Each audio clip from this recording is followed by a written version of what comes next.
Very good morning to all. This is Tapas IAS. Tapas IAS में आपका स्वागत है। Today is 9th of August 2023 and हम देखने जा रहे हैं कि द हिंदू न्यूज़पेपर में क्या इम्पोर्टेंट है अपने लिए, और हम स्टार्ट करते हैं। BJP has divided Manipur in communities. Congress का कहना है कि बीजेपी जो है वो मणिपुर को डिवाइड कर दिया है कम्युनिटी के बेस पे, और डिफरेंट के बेसिस पे इसको डिवीज़न हुआ है। तो ये अपने लिए इम्पोर्टेंट नहीं है कि कौन क्या कह रहा है, लेकिन अपने लिए ये इम्पोर्टेंट है कि पार्लियामेंट में नो कॉन्फिडेंस मोशन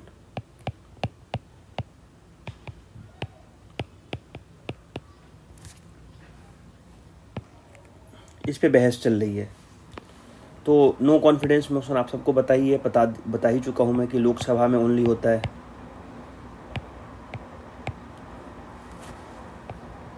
अगर नो कॉन्फिडेंस मोशन में अगर ये मोशन पास हो जाता है तो जो गवर्नमेंट है उसको वेकेट करना पड़ता है अपना सीट। कुल मिला के सरकार गिर जाती है, गवर्नमेंट जो होती है वो गिर जाती है। तो ये है नो कॉन्फिडेंस मोशन। क्यों लेके आए थे? तो ये बहस चाह रहे थे मणिपुर के ऊपर बहस चाह रहे थे, और चाह रहे थे कि प्राइम मिनिस्टर इस पे कुछ बोले, सो ये है न्यूज़ में। सो इसमें अभी चल रहा है, अभी बहस चल रही है, देखते हैं क्या होता है। आपको पता ही है कि मेजोरिटी जो है वो बीजेपी के पक्ष में है, तो सरकार गिरने का कोई चांस तो है नहीं, पर फिर भी ये एक टाइप का सिंबॉलिक है कि मैं आपके खिलाफ नो कॉन्फिडेंस मोशन लेके आया हूँ। So this is all about. और जितने भी मोशंस हैं, मैंने आपको पहले भी बोला था कि आप उसको लक्ष्मीकांत से पढ़ लें कि डिफरेंट मोशन कितने टाइप के, जैसे एडजर्नमेंट मोशन होता है, डिफरेंट मोशंस होता है, तो आप उसको पढ़ें लक्ष्मीकांत की बुक से। और नो कॉन्फिडेंस मोशन को लेकर मैंने ऑलरेडी वीडियो बना रखा है, तो आप उसमें देख लें अगर आपको दिक्कत हो रही है तो। लगातार मैं ये कवर करवा रहा हूँ, तो आप इसको याद रखें बस, तो अपने लिए इम्पोर्टेंट हो जाता है। फिर एक ये है न्यूज़, ये है कि police registered case against Assam rifles in Manipur से रिलेटेड लगातार न्यूज़ में आ ही रहा है, आप सबको पता है। तो पुलिस ने क्या किया है, अब एफआईआर रजिस्टर्ड किया है असम राइफल्स के खिलाफ, और उस पर ये ऐसा कुछ इस टाइप का वो लगाया है कि जो असम राइफल है उन्होंने कुकी कम्युनिटी को जाने दिया, ठीक है, उसको रोक सकते थे इस टाइप का, और उसको लेके इन्होंने एक एफआईआर रजिस्टर्ड कर दी है। तो देखते हैं फिर इनका क्या कहना है। इनका कहना है कि आर्मी का कहना है कि जो said that the some inimical elements had made desperate, repeated and failed attempt to question the role, intent and integrity of Central Security Force, especially Assam Rifles, that is working relentlessly towards saving lives and restoration of peace in Manipur since May 3। तो ये बोल रहे हैं, अपना पक्ष इन्होंने जाहिर किया है कि ऐसा कुछ भी नहीं है, लगातार हम मेहनत कर रहे हैं और पीस रिस्टोर करने में हम लगातार मेहनत कर रहे हैं। तो इनके एफआईआर से इन्होंने ये जवाब दिया है। तो अब देखते हैं आगे क्या न्यू डेवलपमेंट होगा, उस बेस पे अपन डिस्कस करेंगे। तो मणिपुर में जो चीज़ें हो रही है उस पर असम राइफल के खिलाफ एफआईआर रजिस्टर्ड किया है पुलिस ने वहाँ की। तो देखेंगे क्या होता है। नेक्स्ट न्यूज़ देखते हैं कि क्या है। पॉलिटिकल न्यूज़ है नेक्स्ट, नॉट इम्पोर्टेंट। एक अभी आपको पता है कि दिल्ली सर्विस बिल आया था। उसमें जो था, जो सर्विस मैटर जो है वो किसके पास चला गया? वो पावर चला गया सेंट्रल गवर्नमेंट के पास। फिलहाल के लिए तो चला गया है क्योंकि ये बिल पास हो गया है। तो उसके बाद ये पहली मीटिंग थी जब केजरीवाल और एलजी साहब एक साथ थे, उद्घाटन कर रहे थे किसी चीज़ का, तो वो पेपर ने उसको इम्पोर्टेंट दिया है, अपने लिए इम्पोर्टेंट नहीं है। फिर भी केरला गवर्नमेंट ने क्या किया, केरला असेंबली में एक यूसीसी से जो लाने वाले हैं सेंट्रल गवर्नमेंट, जिसके ऊपर ड्राफ्टिंग हो रही है और अलग अलग लोगों से उसका विचार पूछा जा रहा है। यूसीसी आपको पता है, यूनिफॉर्म सिविल कोड, इसमें आर्टिकल 44 के अंदर में आता है कि आपको स्टेट को प्रमोट करने के लिए कहा गया है कि आप यूसीसी प्रमोट करें। तो यूसीसी के ऊपर भी पूरा वीडियो बना है, आप यूट्यूब में तपस में जाएं और आपको मिल जाएगा सब। तो कुछ भी नया करने की ज़रूरत नहीं है, पूरा वीडियो बना रखा है 30 मिनट का यूसीसी का। सो आप उसको देखें, और यूसीसी के सारी छोटी महीन चीज़ें जो भी है वो डिस्कस किया गया है। फिर भी मैं आपको बता दूँ तो उसको लेकर क्या किया है, सीएम जो है विजयन साहब हैं, उन्होंने एक रेजोल्यूशन पास किया है कि ये चीज़ अगर आप लाते हो तो उसको ये सोसाइटी के जो भी चीज़ें हैं उसको डैमेज करेगा, फ्रैक्चर्ड करेगा कंट्री को, एथनिक बेस पे, लिंग्विस्टिक बेस पे और रिलीजियस बेस पे। डाइवर्सिटी जो हमारी है वो डैमेज होगी, तो इस रीजन से आप ऐसा ना लाएं, इसीलिए उसने रेजोल्यूशन पास करके अपने उसमें पास किया है लेजिस्लेटिव असेंबली में कि अगर ऐसा कुछ करते हैं तो दिक्कत होगा। नेक्स्ट देखते हैं, नेक्स्ट क्या है। So no government job for people accuse of sexual crime in Rajasthan, जिसके ऊपर सेक्सुअल क्राइम के ऊपर जो इसमें शामिल रहेंगे उनको आपको जॉब, गवर्नमेंट जॉब नहीं देंगे, ऐसा राजस्थान गवर्नमेंट का कहना है। अशोक गहलोत ने कहा है इसमें, ये है, तो बस अपने लिए ये इम्पोर्टेंट है इसमें। नेक्स्ट देखते हैं, नेक्स्ट क्या है। कुछ ज़्यादा खास आज पेपर में है नहीं। एक माया करके है, माया करके, आप उसको याद रखना। माया एक ऑपरेटिंग सिस्टम है जो गवर्नमेंट, जो अब जो डिफेंस मिनिस्टर और वो जो है अलग अलग जो अपने नेवी है और आर्मी है वो उसको इंस्टॉल करेगी। ऑपरेटिंग जो सिस्टम है और ओएस विंडो वाला उसको हटा के, क्योंकि उसमें जो रैंसमवेयर मालवेयर का कंसेप्ट था वो उसमें बहुत ज़्यादा था, क्योंकि हैकर्स जो थे वो उसको हैक कर पा रहे थे। तो उसकी जगह पे एक जो इंडियन है कंपनी उबंटू डेवलप किया है लोकली, उसको न्यू ओएस है माया। तो ऑपरेटिंग सिस्टम है एक माया, आप उसको याद रखें। आपको पता होगा अकीरा के बारे में, आपने सुना होगा, मैंने पढ़ाया भी आपको कि अकीरा एक साइबर अटैक अभी हुआ है जो यूएस और कनाडा को डैमेज किया है। तो इस सब चीज़ों से बचने के लिए इन्होंने ऐसा किया है। There have been a series of malware, उन्होंने लिख रखा है कि and ransom attack in the country including the critical infrastructure, जैसे होता है आपका डिफेंस टेक्नोलॉजी से रिलेटेड जो भी चीज़ें होंगी, क्रिटिकल इंफ्रास्ट्रक्चर के अंदर में जो भी आता है, जैसे रेलवेज आ गए, एयरवेज आ गए, ये सब। There have been several efforts in the past as well as the defence ministry to replace window OS, कई बार कोशिश किया है कि विंडो जो है ओएस को रिप्लेस किया जाए। अब फाइनली जो है वो एक्सेप्ट किया गया है और माया को मौका मिला है। तो आप याद रखना, माया एक ऑपरेटिंग सिस्टम है, माया एक ऑपरेटिंग सिस्टम है, तो आप उसको याद रखें। Maya was developed by government development agency within 6 month, 6 महीने के अंदर में। नेवी ने ऑलरेडी उसको एक्सेप्ट कर लिया है। तो आप इस सब चीज़ों को, अब बाकी जो दोनों हमारे विंग्स हैं वो भी बहुत जल्दी उसको एक्सेप्ट कर लेंगे। तो माया इज़ ऑपरेटिंग सिस्टम। अकीरा एक टाइप का रैंसमवेयर है, साइबर अटैक किया है यूएसए और कनाडा के ऊपर। सो ये था। नेक्स्ट,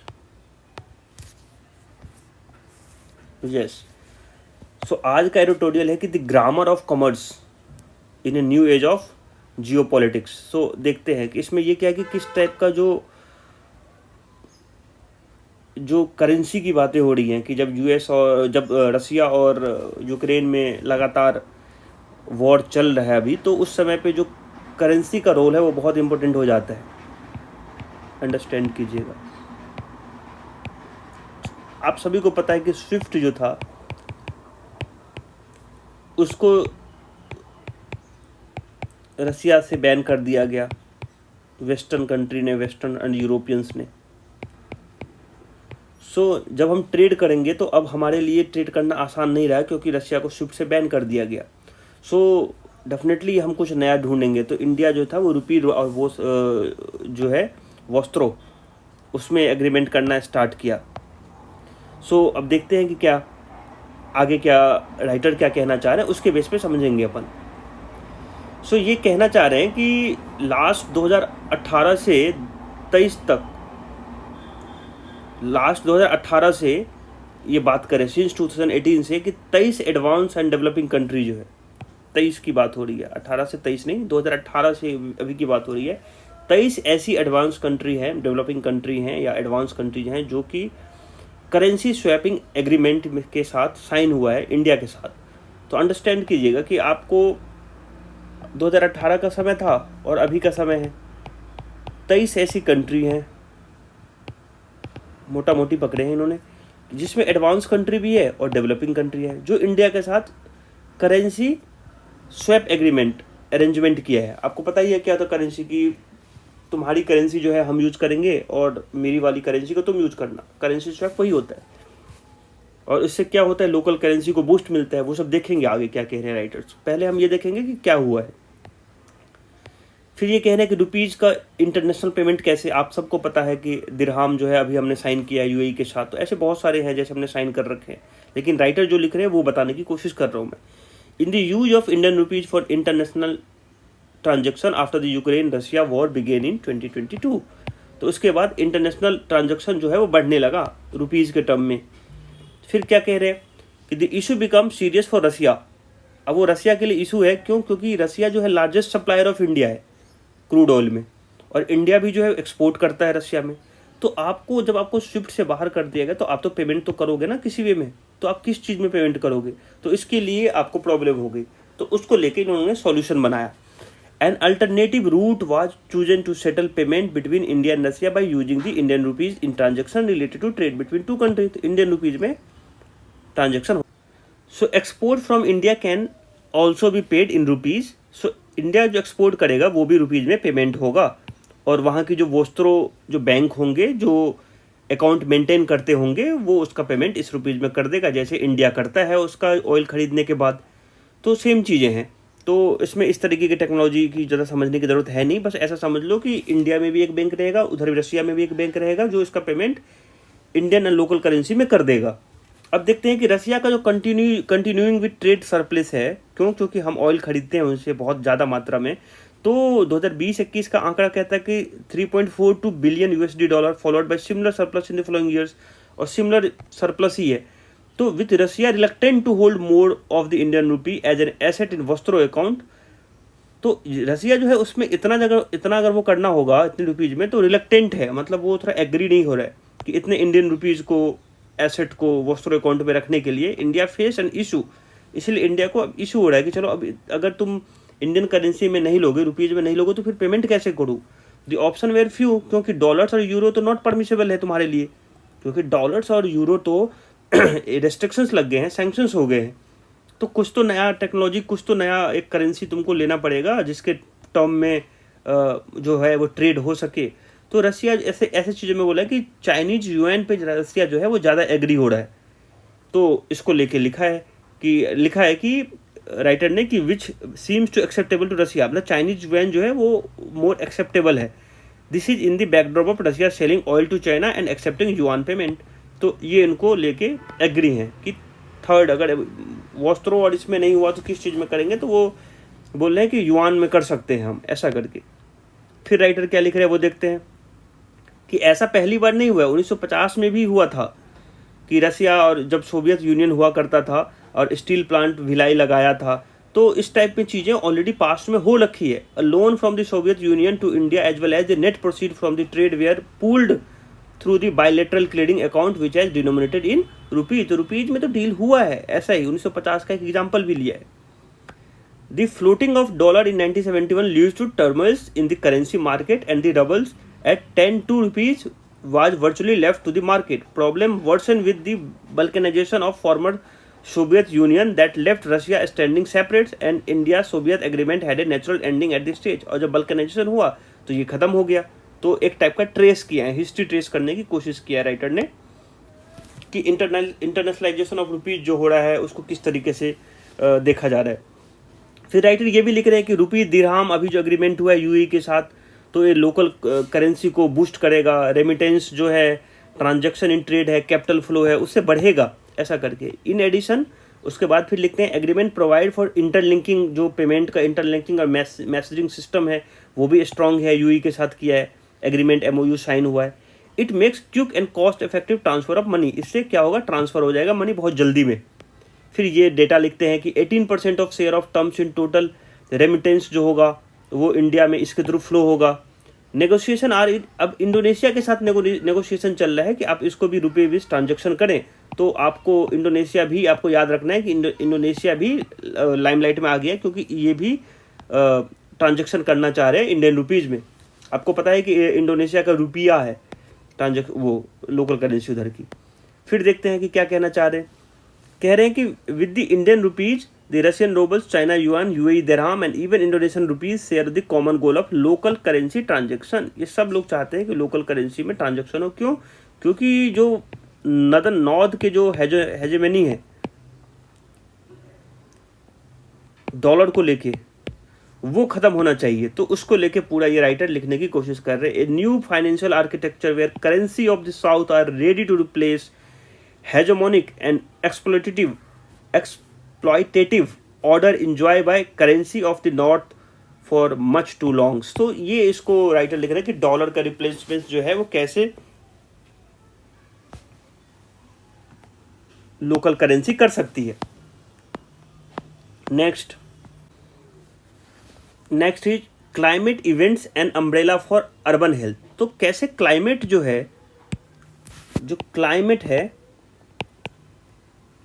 एडवर्स क्लाइमेट समझो आप, और हेल्थ का क्या इशू है, क्या कोरिलेशन है, तो उसको लेकर वो भी अर्बन हेल्थ की बात कर रहे हैं। स्लम में क्या होगा, पॉवर्टी जब होगा हो तो क्या होगा, सैनिटेशन की जब प्रॉब्लम होगा तो क्या होगा। तो राइटर इसको एक ब्रॉडर पर्सपेक्टिव में लिखने की कोशिश कर रहे हैं। उसको मैं पढ़ के आपको बताता हूँ कि क्या कहना चाह रहे। तो ये पहले ये कहना चाह रहे कि आप साइक्लोन जो आया था बिपरजॉय, उसके बाद जो अरबियन सी में आया था, उसके बाद बहुत सारे नॉर्थ ईस्ट एरिया में, जैसे नॉर्थ ईस्ट में आसाम में बाढ़ आ गई थी। उसके बाद हैवी रेन एंड डिवास्टेशन इन आपको नॉर्थ इंडिया में बहुत सारे, आपको दिल्ली फ्लड आपको पता है। फिर उसके बाद बहुत सारे जो वेस्टर्न एरिया में जहाँ पे लैंडस्लाइड हुआ था, जैसे आपको हिमाचल वाला भी लैंडस्लाइड पता होगा। तो ये सब चीज़ें जो है वो क्लाइमेट के इम्पैक्ट से जो चेंजेज हो रहे हैं, जो हेल्थ को इशू बढ़ा रहे हैं, उसके ऊपर राइटर लिखना चाह रहे हैं। तो देखते हैं क्या कह रहे हैं। तो ये पहले तो इन्होंने इंट्रोडक्शन दिया, फिर बोले चलो ये सब चीज़ें तो ख़त्म हो गया, नॉर्मेलिटी तो आ गई, लेकिन जो इसके पीछे जो छूट गया, common water vector borne disease जैसे typhoid, cholera, dysentery, leptospirosis, malaria, dengue are likely to impact people to rain affected area. अब ये लोग ये सब जितनी बीमारियां हैं ये यहाँ पे इनको डैमेज कर रहे हैं। फिर देखते हैं फिर क्या बोले, while every section of the population is affected in different ways as a result of extreme climate event.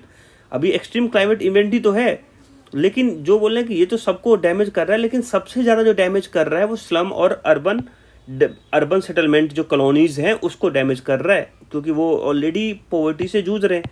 उनका जो पर कैपिटा इनकम है वो बहुत कम है, ठीक है। उसके बाद जो उनके पास फैसिलिटीज़ हैं, जो गवर्नमेंट की पॉलिसी पहुंचनी चाहिए, वो भी बहुत लेट पहुंचती हैं। तो ये स्लम्स और अर्बन सेटलमेंट्स जो कॉलोनीज़ में रहते हैं उनके लिए तो ज़्यादा ही है। उनको अगर डेंगू, उनको जो मलेरिया हो गया, तो वो तो उनके पास तो पॉलिसी भी तो नहीं है कि गवर्नमेंट की डिफरेंट पॉलिसियाँ, या फिर वो प्राइवेट इतने सक्षम नहीं है कि वो अपनी पॉलिसी उस तरीके से रख सके। तो इनके लिए, अर्बन सेटलमेंट के लिए और स्लम्स के लिए ज़्यादा डेंजरस हो जाती हैं ऐसे समय पे जब ये चीज़ें बीत के जाती है। तो बाकी लोगों के लिए तो नॉर्मलिटी आ जाती है, लेकिन इनके लिए नहीं आ पाती है। फिर एक स्टडी कहता है कि the study highlight two important points, while household in general with poor socio-economic indicator are more vulnerable। Exactly right, कि जो हाउसहोल्ड जो सोशियो इकोनॉमिकली इंडिकेटर में ऑलरेडी वल्नरेबल है, उनको तो ज़्यादा ही परेशान करेगी when compared to their rural counterparts that are significantly at much greater odds and suffering from malaria। So it is well known that the dengue too affect the urban population more। तो dengue ऐसा नहीं है कि गांव में ही हो रहा है। सेकंड कह रहे हैं कि household from the climatically high and moderately high vulnerable state are greater odds. तो जो क्लाइमेटिकली हाई और मॉडरेटली हाई वल्नरेबल स्टेट है उसको भी डैमेज कर रहा है। जैसे एग्जांपल के लिए मलेरिया का एग्जांपल लिया है। Next, we need to rebuild the urban primary health. आपको तो करना क्या चाहिए, तो हमें क्या करना चाहिए, एक urban primary health care system को अच्छे से रेजिलेंट सिस्टम हो, उसके लिए हमें बिल्ड करना चाहिए। रेजिलेंट हेल्थ सिस्टम क्या होता है, एक ऐसा सिस्टम होता है जो रिस्पॉन्ड करे इमरजेंसी सिचुएशन में और प्रिपेयर रहे सही तरीके से, जो भी एडवांसेज, जो भी इम्पेंडिंग क्राइसिस आए उसको लेके। तो रेजिलेंट सिस्टम तो वही होगा ना कि आप पब्लिक हेल्थ नीड के बारे में आपको पहले ही पता है और आपको किस क्राइसिस आएगा तो रेडी है, you are ready for fight. फिर लिखते हैं राइटर कि this is the great public investment with in an immediate focus on urban area that are more vulnerable to climate shocks. We spend very little on primary health care. Yes, आपको GDP का आप देखेंगे तो health पे total कितना कम खर्च होता है, एंड उसमें से भी बहुत टीनी जो है वो अर्बन लोकल गवर्नमेंट को जाता है। सो आप ये क्या बोल रहे थे, फिर ये बोलेंगे कि फाइनेंस कमीशन को बोलो कि थोड़ा सा अर्बन वाले को भी, लोकल गवर्नमेंट को भी थोड़ा दे। तो फाइनेंस कमीशन का लिखा हुआ है कि, तो ये वाली चीज़ें उन्होंने लिखी। फिर देखते हैं sorry, with the complex nature of health and climate crisis, the current system of vertical disease control program need to give way to a comprehensive health system होना चाहिए approach to management of public health programs। तो writer climate और adverse climate versus health को calculate करने की कोशिश किया है शॉर्टली। तो ये है इसमें। नेक्स्ट देखते हैं। अभी में जो हरियाणा में जो राइट्स हुआ था, अभी जो हो रहा था, तो उसको लेके इन लोग ने क्या किया, जो पर्सन उसमें इन्वॉल्व है उसका घर वर गिराने की कोशिश की है, तो कोर्ट ने सुमोटो एक्शन लेके उसको कुछ दिनों के लिए रोक दिया है। तो उसको लेके है ये न्यूज़, तो अपने लिए इतना इम्पोर्टेंट नहीं है। फिर ये है डेटा प्रोटेक्शन को लेकर। डेटा प्रोटेक्शन के लिए लगातार मैंने आपको बता दिया है कि इसमें क्या इश्यूज़ हैं, तो उसको ज़्यादा डिस्कस करने की ज़रूरत नहीं है। बस एक आप इसमें याद रख लेना कि जो श्री कृष्णा कमेटी है वो भी डेटा से रिलेटेड था, तो आप उसको याद रख लो। बाकी तो आपको पता है कि इसमें बोर्ड की सिलेक्शन में गवर्नमेंट का हाथ है, राइट टू इंफॉर्मेशन को रिड्यूस कर दिया है। तो ये सब चीज़ें इसके कुछ फ्लॉज हैं जिसको लेके अभी राज्यसभा में डिस्कशन होने वाला है। होने देते हैं, अच्छे से बिल देखते हैं। लोकसभा में पास हो चुका है वो बिल, आप याद रखिएगा। चिप्स एक्ट जो है एक यूएसए का है कि कैसे सेमीकंडक्टर इंडस्ट्री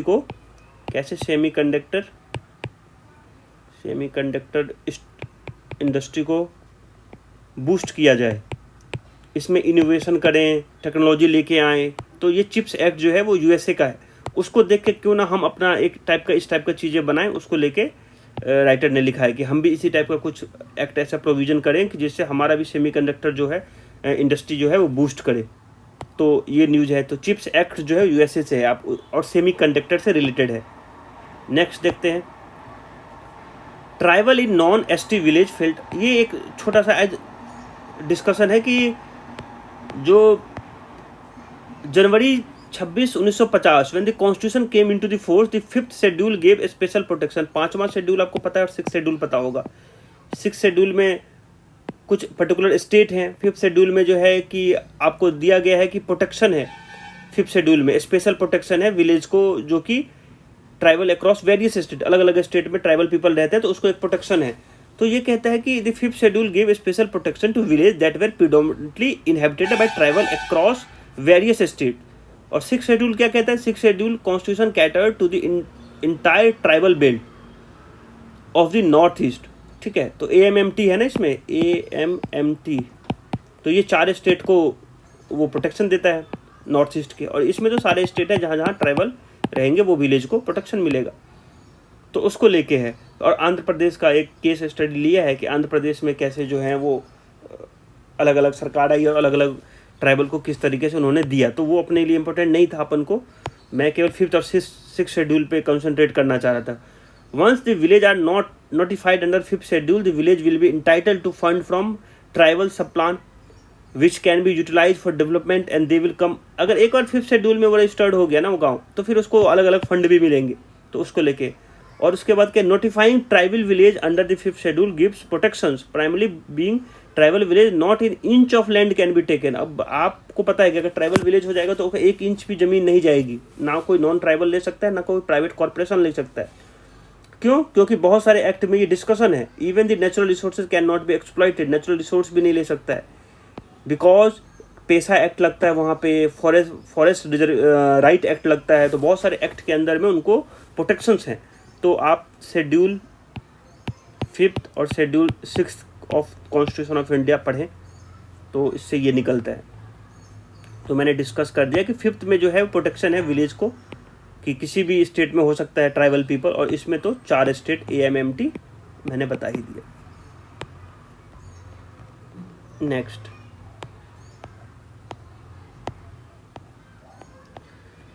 हाँ, एक फिच डाउनग्रेडेड, ये है फिच जो है एक टाइप का क्या है, फिच जो है रेटिंग एजेंसी है जिसने अभी डाउनग्रेड कर दिया यूएसए को। तो इसमें ज़्यादा कुछ है नहीं कि फिजिकल, ये यही बोल रहे हैं कि डेट बढ़ गया है यूएसए का। तो ऑफकोर्स क्रेडिट रेटिंग एजेंसी जो है वो उसका तो जो AA+ था पहले, उसको कम करके AAA कर दिया है। तो ये था इसमें। जन विश्वास बिल कल ही बता दिया था कि बहुत सारे जो बिलों में, बहुत सारे एक्ट में जो प्रोविज़न था सज़ा सुनाने की, उसको कम करके उसको पेनल्टी में कन्वर्ट कर दिया है। तो उसको जन विश्वास बिल कहा है। तो ये है, और इसमें और कुछ नहीं है। इसमें मतलब ज़्यादा डिटेल में जाने की जरूरत नहीं है, लेकिन फिर भी मैं आपको बता दूं कि चेंजेस जो प्रपोज हुए हैं वो ड्रग्स एंड कॉस्मेटिक एक्ट्स में भी हुए हैं। तो वो बोल रहे हैं कि वो थोड़ा सा एडल्ट्रेट ड्रग्स या स्पूरियस ड्रग्स, इसमें थोड़ा सा डिफाइन किया है कि कौन कौन से अलग अलग ड्रग्स में, जैसे इसको भी चेंजेस किए हैं कि अगर ये तुम वायलेट करोगे तो तुमको कितना सज़ा मिलेगा, कितना पेनल्टी मिलेगा। तो उसमें भी डिवाइड कर दिया है कि एडल्ट्रेट ड्रग्स क्या होता है, स्पूरियस ड्रग्स क्या होता है ड्रग्स वाले में। और भी एक्ट में किया है, उसमें से एक एक्ट है ड्रग्स एंड कॉस्मेटिक एक्ट्स। और भी बहुत सारे एक्ट हैं, उसके प्रोविज़न में अगर सज़ा बहुत ज़्यादा है तो उसको कम कर दिया गया है और उसके पास पावर दे दिया गया है। सिविल कोर्ट से हटा के, सिविल कोर्ट को कुछ पावर कम करके ब्यूरोक्रेट्स के पास पावर चला गया है कि यही पेनल्टी डिसाइड कर लेगा। इसके ऊपर एक जज वो पेपर में आया भी था, आपको मैंने कराया था। फिर सुप्रीम कोर्ट में लगातार 370 को लेकर चल रहा है। तो this is all about today paper. Thank you so much. आज जो है वो इंटरनेशनल न्यूज़ में कुछ था नहीं, तो इसलिए मैंने डिस्कस नहीं किया, क्योंकि वो पाकिस्तान को लेके था। तो ऑलरेडी डिस्कशन है कि पाकिस्तान के जो प्राइम मिनिस्टर हैं थे इमरान खान, उनको सज़ा हो गई है। इमरान खान को 5 साल 3 साल की सज़ा हुई है, तो 5 साल तक वो इलेक्शन नहीं लड़ सकते। तो उसको लेके वो एपेक्स कोर्ट में जाके फाइट करेंगे, बस वही था। So thank you so much.